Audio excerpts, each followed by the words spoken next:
Good evening, everyone.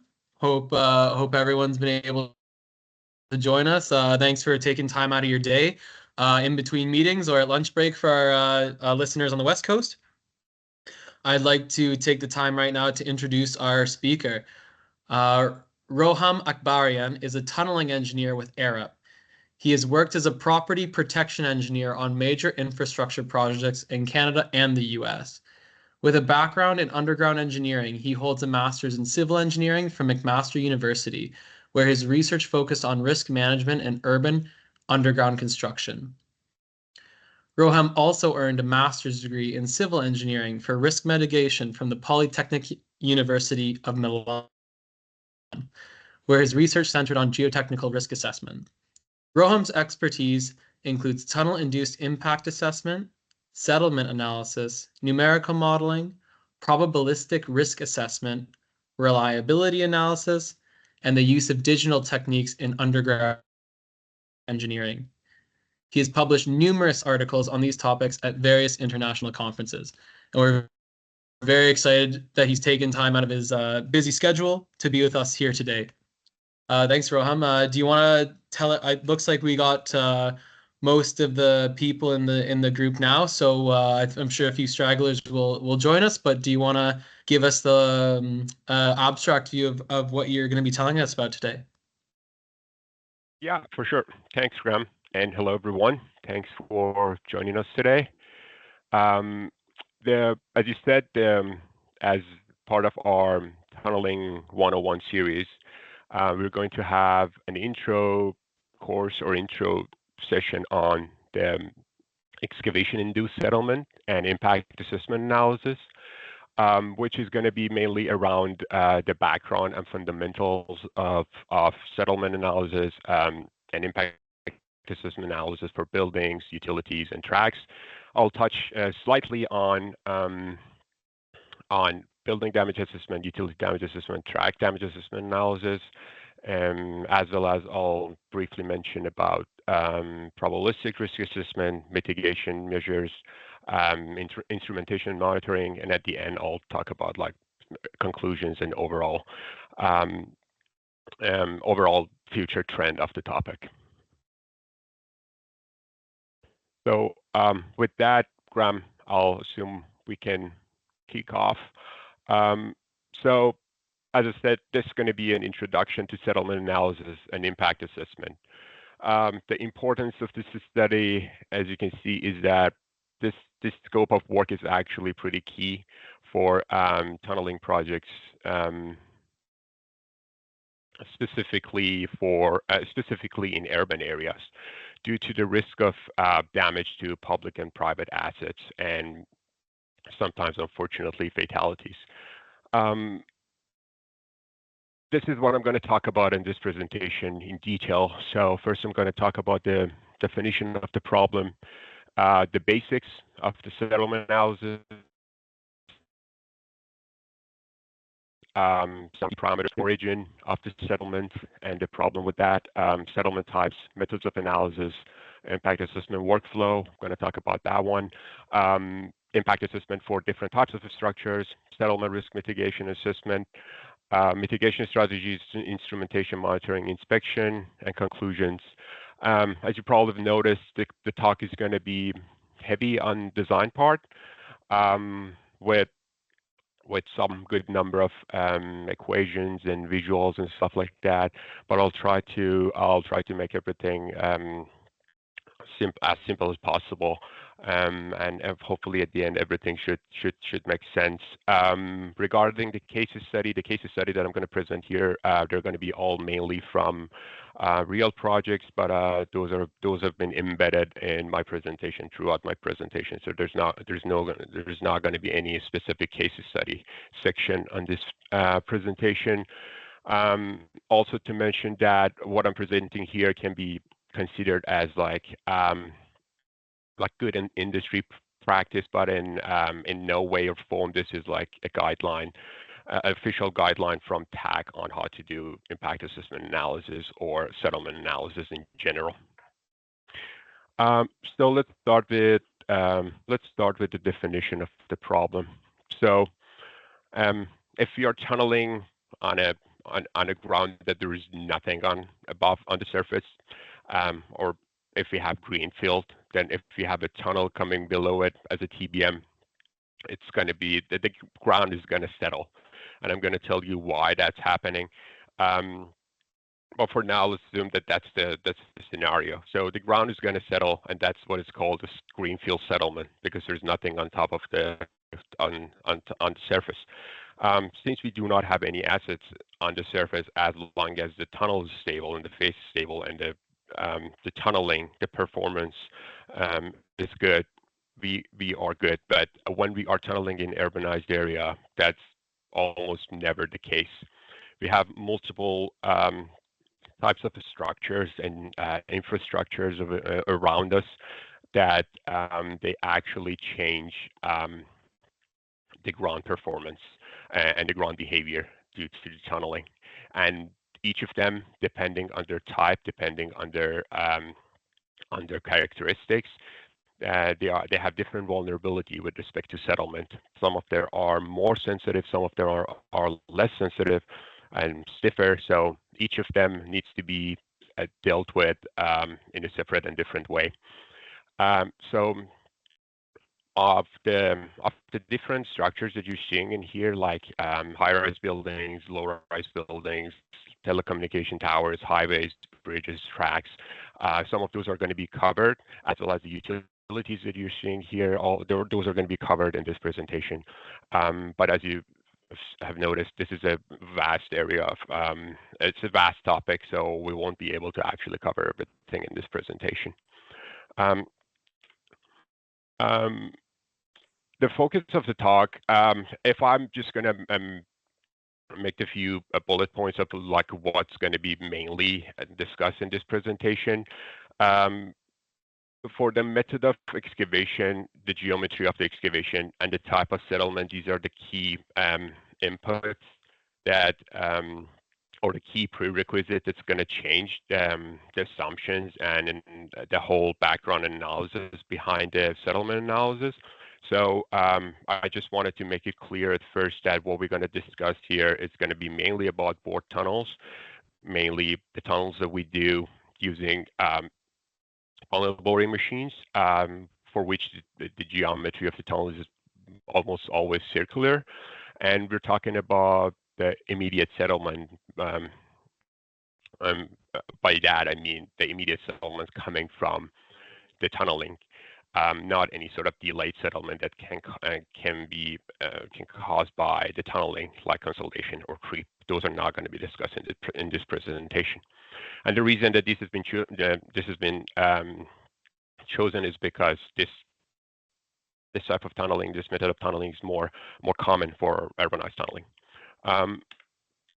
So let's start with the basics. The history, the literature around settlement analysis and tunneling-induced settlement is actually quite rich, and it goes back to 60s and 70s when Dr. Peck actually, over reviewing multiple observations on the top of some mine openings, he proposed that the shape of the settlement trough is actually following. It's actually following the shape of a Gaussian curve, a mirrored one, because the Gaussian curves are going the other way. And that's the transverse settlement. So the tunnel is actually going, the direction of the tunnel is perpendicular to the page. And also the shape of the progressive settlement profile also follows the shape of the cumulative distribution function. And back at that time, this has been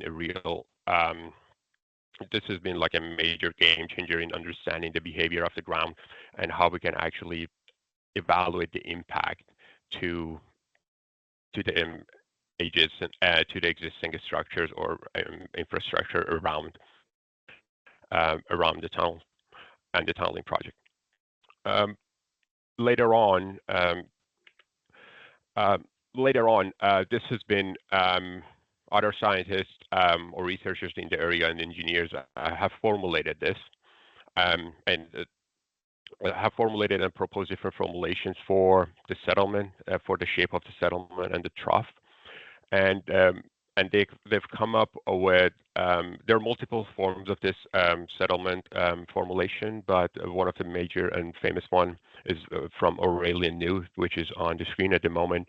And there are different inputs into this settlement. So in order to get the shape, an ideal shape of the settlement trough, you need to have two key design inputs. One is the settlement, one is the trough width parameter, and the other one is volume loss.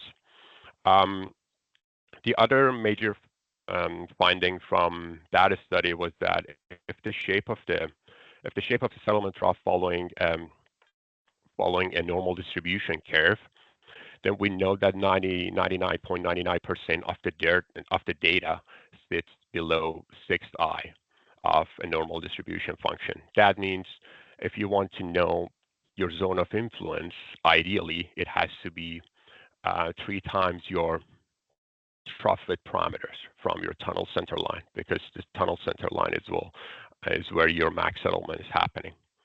So it's also very useful to understand to measure the width or the zone of influence. So in the next few slides, I'm going to talk about how we can actually measure these two parameters. So let's start with trough width parameter. So trough width parameters, as I mentioned, is the distance from the max settlement to the point of inflection. And that point is analogous to the normal distribution, is one standard deviation away from your average or from your max settlement. And the unit for that, it's meter, or it's a length. So in order to make it normalized with respect to the depth of the tunnel, because the depth of the tunnel will change in that number, will change that dimension, so we'll normalize that with respect to the tunnel depth, and we come up with another famous parameter for the design, which is called k-value. And in settlement analysis, k-value is sort of an indicator of the ground performance or type of the ground that you have. For more granular ground, your k-value is usually lower, and I would say 0.3, 0.4, something like that. And for more fine-grained ground, more clay and silt, then your k-value can go higher to approximately like 0.6. And as you know, this value will control the shape of your trough. So the lower your k-value is, your trough is going to be narrower and deeper. And the bigger is your k-value is, your trough is going to be wider and shallower. There have been multiple studies that they propose different expressions for trough width parameters based on, as I said, based on different grounds. Some of them are more common in practice, like Aurelian New, and some of them are just simple, as like they come up with like a constant value for the design phase. But in overall, k-value is something that needs to be verified in an iterative manner during the design phase of the project. Using numerical modeling, for instance, or by the use of monitoring data whenever during the construction when those data is available, by back calculating the volume loss and the trough width parameter. The next parameter is volume loss. So we talked about the trough width parameter. Volume loss is theoretically the amount of over excavation over the theoretical volume of the tunnel for a unit length of the tunnel, and is usually being reported as percentage.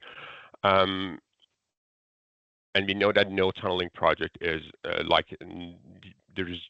it's impossible to have a tunneling project that has no volume loss, because you'll have the loss of ground happening in multiple locations, which by use of countermeasures, you can actually reduce that or bring it back to or recess it pretty much. But when the tunneling, when the TBM is boring, this volume loss will take place. And it happens at different locations. Before I mentioned about the origins, so the theory behind this assumes that the volume loss around the tunnel is equal to the amount of volume of the settlement at surface. But we know that with the advanced tunneling techniques that we have, with all of the secondary grouting and all the countermeasures that we have to reduce the amount of settlement or ground loss, this assumption may not be 100% accurate. But this has been the basis of the quantifying of the volume loss previously. So why is volume loss happening? There are multiple studies around this topic, and they have mentioned, most of them have mentioned 4 different areas around the TBM that accounts for the volume loss, or accounts for the happening of the volume loss. One is ahead of the face of the tunnel, when the relaxation happens. The other one is around the shield, because the shield is cone shaped, and we are losing some ground due to the geometry of the shield, and that cone shape is just to facilitate the movement of the TBM and avoid any chance of stucking of the TBM. Another void that we have is due to the clearance that we have at the tail skin and the extradose of the liner, and that's another place that the volume loss can happen because it's a void. And also we might have some volume loss happening due to the tunnel deformation. And all of this is happening if the ground is like simultaneously deforming or converging to the liner. So it's also dependent to the subsurface. So back in 1992, Dr. Lee and Dr. Rowe formulated this as gap parameter, and gap parameter has 3 components. One is physical gap, which is coming from the actual physical gap that exists. U is the component that's coming from the face, and W is what is called the workmanship parameter, and that's dependent on the performance of the tunneling, because due to the various because you usually need to keep there is a certain amount of pitch for the TBM face while we're tunneling, and depending on that may add to the over excavation and volume loss. Also, that being said, all of these are actually components for a straight section. If our TBM is actually going through a curved section due to the shape of the shield, and depending on the curve, we will have some overcutting happening, and that will also add to the over excavation and the volume loss. So that same study proposed different values for the same study proposed like the definitions and formulations to actually quantify the gap parameter. And for gap parameter, it's pretty much a function of the clearance at the tail skin and the shrinkage and the thickness of the shield. The clearance of the tail skin but it is also a function of the shrinkage of the grout. So if you have grout, if you're injecting grout at the extra dose, we know that over time the shrinkage may happen. So you will have some delayed settlement happening because of that as well. And the workmanship parameters is also they formulated to be a function of physical gap or the relaxation, which is coming from the deformation at the face. I'm not going to go into the detail of any of this, but one key parameters for the face relaxation, you might have guessed, is the stability number. And stability number is a number that's been defined between 1 and 6, and it's an indication of the stability of the tunnel face during the excavation, and it's a function of the stress, the support pressure, and down drain shear strength of the ground at the face. And for workmanship parameter, we also will consider the overcut that we have due to the bits that we have around the perimeter of the shield that facilitates the excavation. So if we have only those on the top part, we'll go with one overcut. Otherwise, we'll go for the full face. So then this gap parameter has been modified later in 2015, and some of the assumptions behind it has been reviewed. But the idea was, in my opinion, the same limitation was still valid, that both of this empirical and closed form solutions will most of the time overestimate the calculated volume loss, because the amount of countermeasures, like the secondary injection or countermeasures that we do during the tunneling to overcome the volume loss are not being accounted in this formulation. So they will still remain as an upper bound for calculation of the volume loss. And then there's been another study, a very general study on the correlation between the face pressure and the ground loss, and also the intrusion and the size of the tunnel. This is a really good starting point, but they have their own limitations, which is the size of the tunnel. These also has been built based on limited observations, and also they do not consider some specific tunneling scenario in which you have, for instance, a very high hydrostatic. If you're, for instance, tunneling under a lake, that you have a very high hydrostatic pressure, sometimes this general solution may not be able to actually provide the best estimate for your volume loss. So I mentioned about the two key parameters, volume loss and trough fit parameter, but there are for sure other parameters that actually can impact the settlement or shape of the trough or the volume loss in general. Or the depth of the tunnel for sure is one of them. The size of the tunnel, the presence of the groundwater level, whether it's dry or no,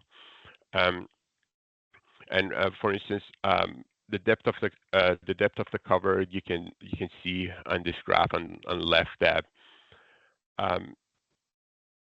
the deeper that the tunnel become, the surface settlement has become wider and shallower, and that's because of the effect of arching that the ground is actually helping. and we can see these are all standardized graphs, so there are no dimensions. This is the settlement over the max settlement, and this is at the depth of the tunnel over the size, the depth of the cover over the size of the tunnel.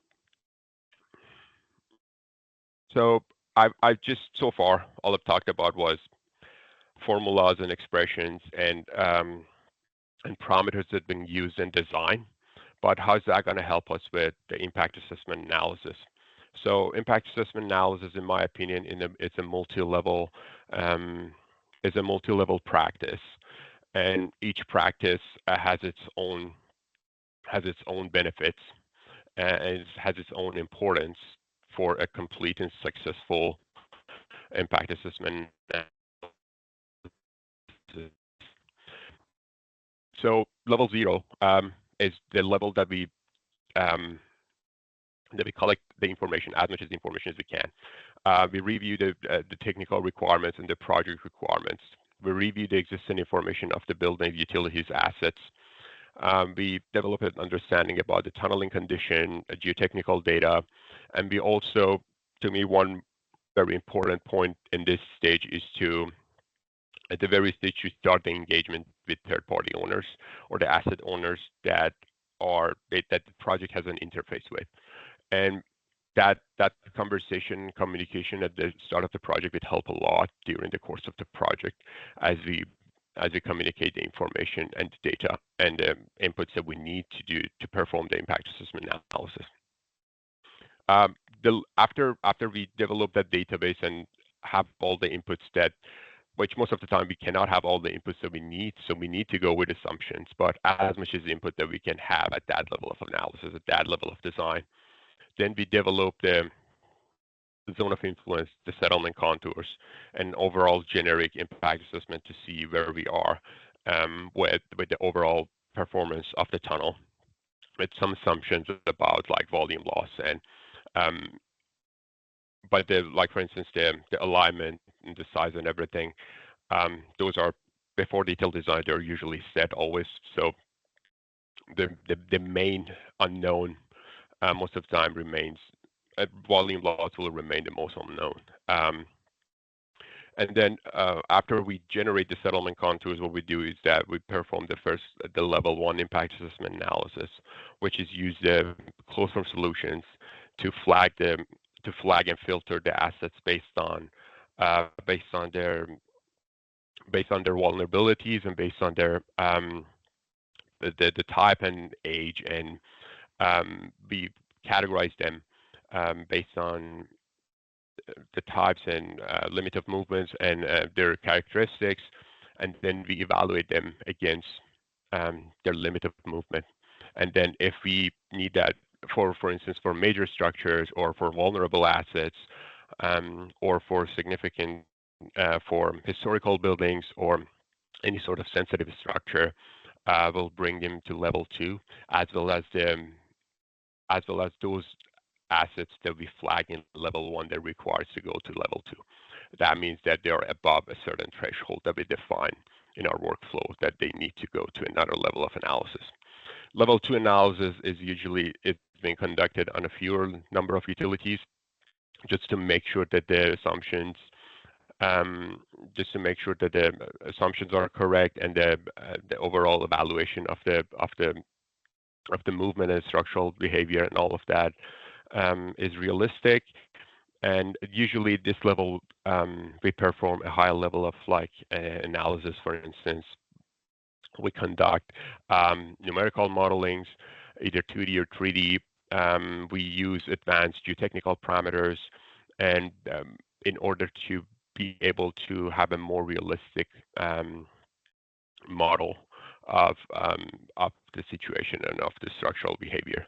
And then based on that, depending on whether the structure is actually flagged to be safe or no, then we develop the further analysis of whether the structure needs to have whether we need to put some mitigation in plan before the structure goes to before the tunneling starts, or we can just need to monitor the building or the structure during the tunneling.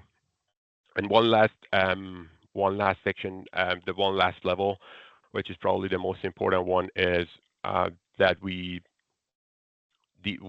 monitor the tunneling performance. We have instrumentations in place that give us the information about the tunneling performance, and based on that instrumentation data, we back calculate the volume loss, the structural behavior, and we'll see whether our estimate in the design phase is actually in line with what the real-time data is telling us, and what's the actual performance of the tunnel is telling us. And then based on that, we can adjust the responses, the trigger levels, or like based on that, we can see if the plans in place are already sufficient, or if we need to do further actions for that. So all I've mentioned so far were like the basics and the closed form solutions for settlement analysis. But of course, as I mentioned, in level 2, we do a lot of numerical modelings, and numerical modelings are very effective tools for us to have a better understanding of the ground relaxation, the ground behavior. The problem with them is that they're time-consuming, and they sometimes require the advanced inputs, geotechnical and structural inputs that may not be available at the start of the project. So we usually do them for those assets that requires this level of analysis, or at the location that we feel that the risk is the risk is present for us to perform this series of analysis. If I want to compare them, the closed form solutions are fast and simple, but the simplicity might be a con for closed form solutions, because sometimes we do not want them to be fast and simple. They sometimes overestimate the volume loss, and for closed form solutions, they usually do not provide us with a good understanding of the soil structure interactions. And it sometimes just give us there are like linear expressions available to account for soil structure interaction in closed form solutions, but they usually very simplify. And as I said, for numerical models, they're versatile. They provide us with a better understanding of soil structure interactions, but they're time-consuming, and the computational cost is higher, and also the number of inputs. We always do not have the necessary enough input to be able to run a realistic model. And numerical models also always needs calibration, so we have to make sure that what we are actually achieving out of the numerical solution is reliable. And exactly about that, the calibration. This graph is it actually shows all the level of analysis, as well as the importance of the back calculation and the calibration. Like this, the bigger trough shows a higher volume loss, and then the modified volume loss is the one that we achieved through our numerical analysis, and the purple line is actually showing the data that we got from our instrument out there, and the modified VL and K, that's the trough that we actually back calculated from that data, and we can see that sometimes the difference are considerable, and this is the practice that needs to be done, that we make sure that what has estimated is actually in line or within a tolerance to what has been calculated or what has been observed on during the tunneling. So now I'm going to quickly talk about different types of structures and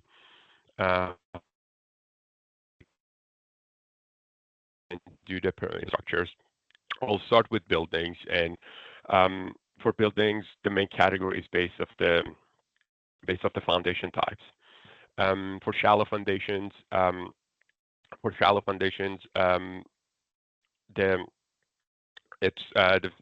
foundation is actually conforming to the shape of the ground, and we can divide depending on the location of the foundation with respect to the tunnel. Some portion of the foundation is going to be in sagging mode, which is a convex one, and then another portion of it is going to be in hogging zone. And base of that, we'll calculate the bending strain and shear strain, and then calculate that. We check that with respect to the damage categories that are in place. So for shallow foundations, it's usually the main assumption that we have during the design is that the shape of the foundation is actually conform to the shape of the ground due to the tunnel. For deep foundations, on the other hand, the settlement trough may not fully conform to the shape that we expect to see due to the presence of the piles and due to the presence of the foundations. And the evaluation of them is categorized based off the length of the pile. So if the length of the pile is shorter than the depth of the spring line of the tunnel, then the behavior of the pile is going to be different than if the pile is actually longer than the spring line of the tunnel. Because based on this study, that I'm actually citing in here, the majority of the movement is going to take place around or above the spring line, and it's going to induce a different behavior as comparing to a short pile, which may have some movement in the like cantilever form in here. Whether for this one we're going to have an induced bending in the pile close to the spring line. So I'm not going to go into the detail of that one, but there are different classes of damage classifications. Like Berland has a famous one, which is based off the limiting tensile strain. This classification has been developed based off some tests that has been conducted on a simply supported beam in a lab. So there are assumptions with respect to that, so may not be applicable to, for instance, frame structures of some complexity, but they're still being used for frame and unframed structures. And it's again, it's based on the limiting tensile strain, and this study actually find a correlation between the limit of tensile strain and the onset of cracks and in a simply supported beam, and then they develop different categories based on the width of the crack. There is another damage category after Boscardine and cording, and that's based off the critical strain value.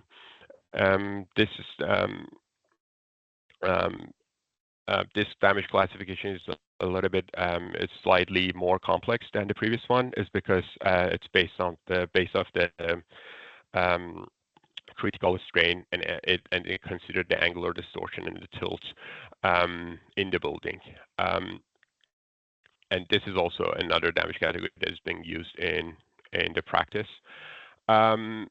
Those are mainly for buildings, so like low-rise and high-rises building, but sometimes we have the tunneling project, and we have structures around the tunnel site that are not typical buildings. So we have, for instance, satellite radars, telecommunication towers, oxygen tanks, or like something that is not typical. And for them, finding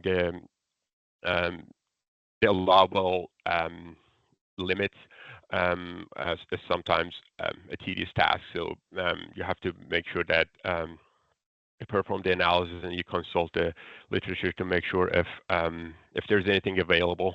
But this study has provide a starting point for some of the limits for tilt for some non-typical buildings. So yeah, after the buildings, I'm going to touch on the utilities. For utilities, as you can see, the deformation is mainly a function of the behavior of the pipe is a function of whether the pipe is a jointed pipeline or is a continuous pipe. So for instance, if you have a PVC pipe or if you have like a concrete pipe that are in segments. So for continuous pipe, the damage is mainly in the form of like axial strain or bending strain, which can be calculated geometrically based on where the pipe is with respect to the tunnel. For jointed pipe, however, what we check is due to the rigidity of the pipe, we check the rotation and we check the pull out, so the opening between the pipe segments. And those are the more critical mode of deformations that are important for us. They're all during the utility impact assessment analysis. All of those modes of deformation, strain, pull out, rotation, settlement, they're all have been checked. But depending on the type of the utility, some of them are actually become more important. And then I've provided here some starting values for the limit of movement for the pipes. For instance, if you have like cast iron gas pipe, for instance, or ductile iron, your limit of tensile strain is actually pretty low, and it's like 370 microstrain. And the pipes are usually more, they behave better in compression than in tension, so they have a higher compressive strain limit. Also, the size of the pipe is also a good indicator of the behavior of the pipe. So, and in many studies, 200 millimeter has been the threshold diameter for the performance of the pipe, and depending on the rigidity or flexibility of the pipe, they have different limit for slopes and rotation and pull out. So cracks are also among some of the very sensitive the structures that can happen to be around the tunneling project, and for them, the most important parameters to check is the differential settlement. So the differential settlement is the difference between the settlement between any two adjacent points, and in here you'll see that the differential settlement between the center line of each rail over the length of the span is what is called a twist. So we not only check the differential settlement between the two rails, but we also check the twist. And the tracks, as I said, happen to be among the very restricted or rigorous. They have the most restricted and rigorous limits of movement due to the sensitivity of those tracks, and not just the rails, but also the other accompanying components that they have on them. For instance, the track switches that are very sensitive to movement. So I provided here some of the limit of movements for tracks in here. As you can see, they are very, very restricted. Like for instance, for TTC, it should be less than 3 millimeters. The differential settlement between the adjacent units, for instance. And sometimes the structure itself, if it's an elevated guideway, for instance, the structure itself can tolerate more settlement than that, but the limits will become the track that is on the top of the elevated guideway, and that will become the governing component of the design and assessment. For bridges, one key important is about the joint gaps, and as we know that like due to the tunneling and due to the settlements, they might the gaps, the joint gaps, the joint gaps can actually experience closure or opening, and just we have to make sure that this movement is actually it's not detrimental to the integrity of the structure, or for instance to the integrity of the elastometer bearing pads that they have, for instance, if they have those. Um, and then this sometimes will, and we also want to make sure that like the movements that's happening in here are in line, that they will not actually that will not actually um, make they will not interfere with the seasonal closure and opening of the gap. So we have to make sure that the tunneling below this bridges will actually not have a detrimental impact on that, and the baselining of the monitoring system is actually quite key when it comes to bridges. So I would like to quickly mention about the probabilistic approach.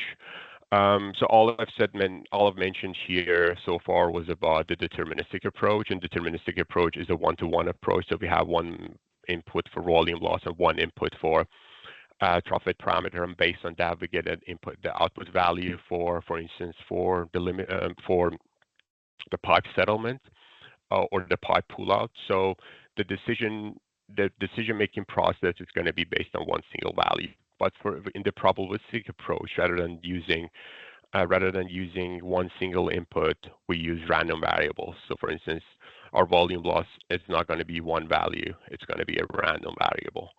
And then if you use that approach, our output is not going to be one single value for pull out. It's going to be a probability of exceeding a certain pull out value.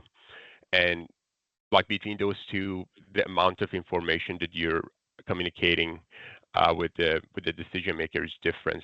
It's different because then they know how much is the chance of like reaching that value, or how much room is left for them in case of like in case of any complexities.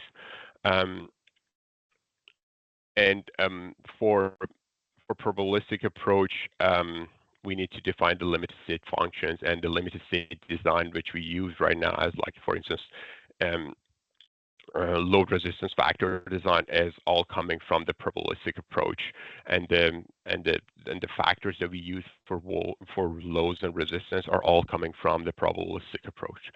I'm not gonna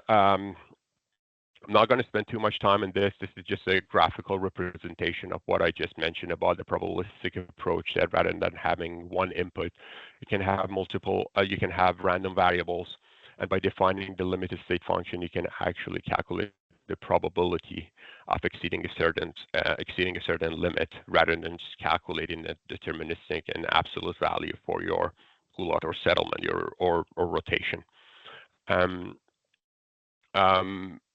This is an example of fault tree analysis, which is quite common in some other engineering disciplines, but can also be helpful when we are dealing with a lot of our uncertainties.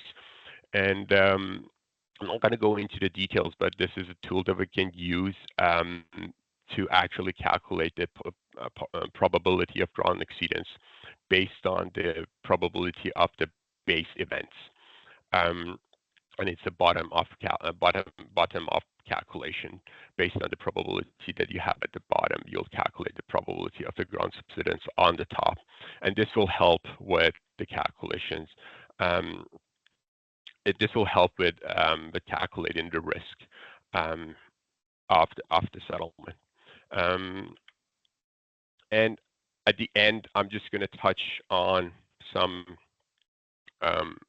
of the mitigation strategies. I'm not going to go into detail of any of those, but there are multiple mitigation strategies depending on the type of the structure and type of the based on the tunneling methodology that we use. But I only want to mention about this overall project condition that sometimes can be the cheapest and the most effective option, and that's like sometimes at the very start of the project, some decisions can actually lead to some of these decisions can actually impact or reduce the probability of some complexities with settlement later on in the project. And these are some recommendations coming from the ITA's document on for settlement analysis in soft ground.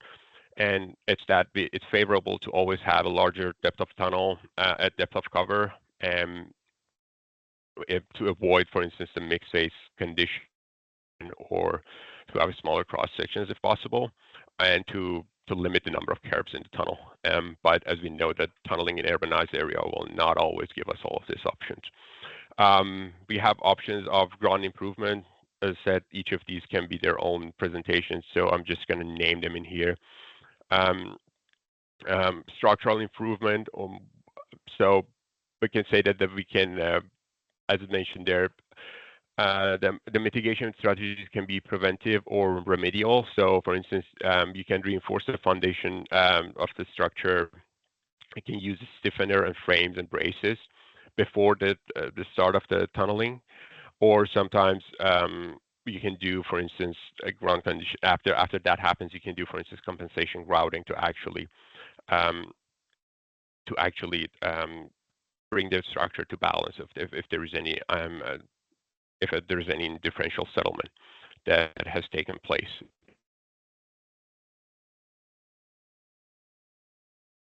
You can tunneling for SDM, face support, face bolting, front support for pulling are important to make sure that the convergence of the tunnel and the stability of the face of the face of the tunnel are provided.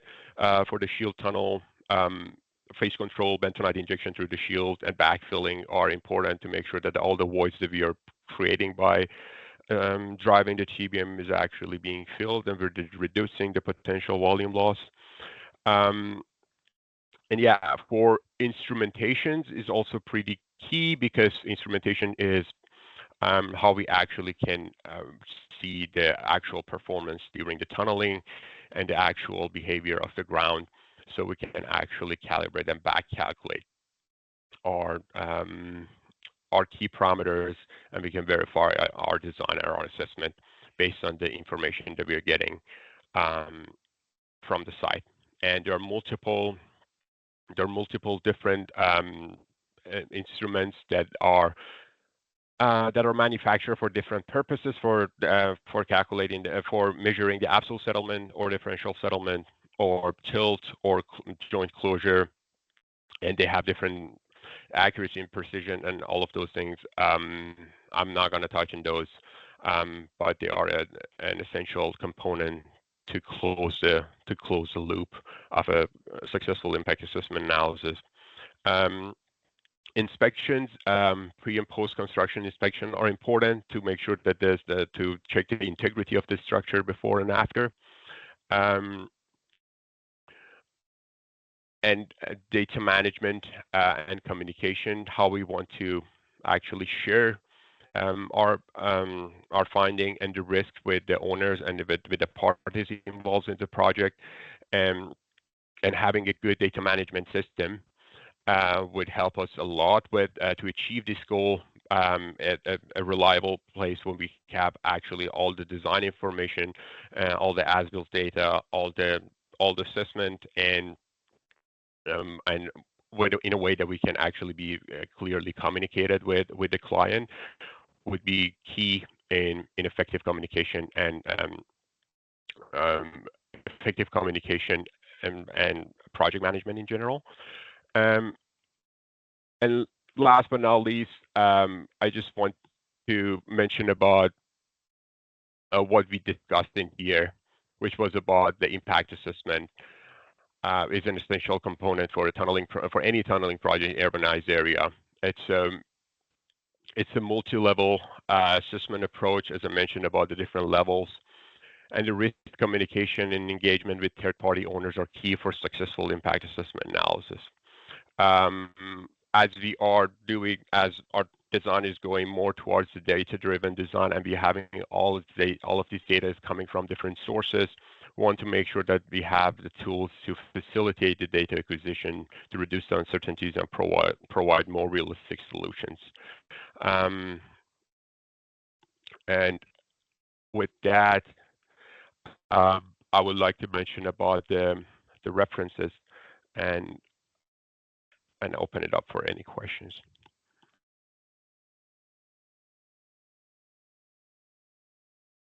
Thanks, Rohan. That was an incredible presentation. I really appreciate you taking the time to spend with us.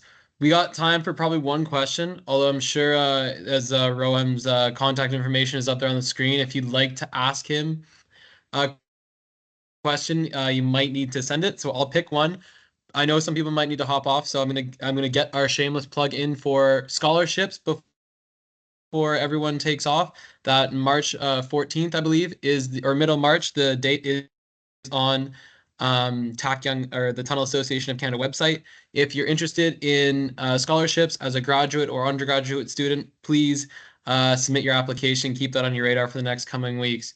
And with that, we'll take the first question I have here from Frank. This one's for you, Ram. Are settlement prevention tools such as clay shock designed into the response action plan in the event of alarm level settlement?